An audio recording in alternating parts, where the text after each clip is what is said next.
Welcome back to Bond Blocks. This is section 2 of activity 6.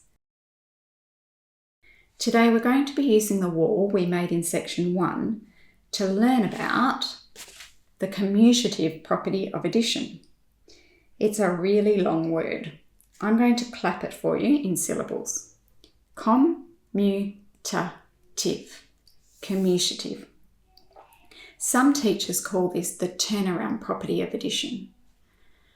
What the commutative property of addition means is that you can have two parts and you can swap the order of the parts without changing the size of the whole. We're going to explore this further.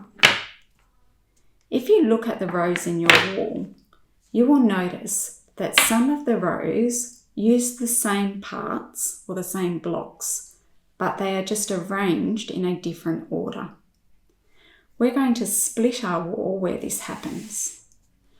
We're then going to place rows that contain the same parts, but are just arranged in a different order next to each other. This will help us relate the commutative property of addition.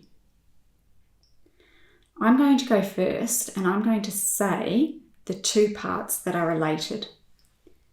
0 and 5 is equal to 5 and 0. 1 and 4 is equal to 4 and 1. 2 and 3 is equal to 3 and 2. Now it's your turn to arrange your wall and say the two parts that are related using the commutative property of addition.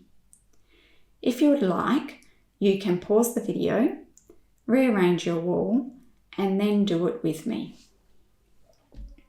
Ready? Go. 0 and 5 is equal to 5 and 0. 1 and 4 is equal to 4 and 1.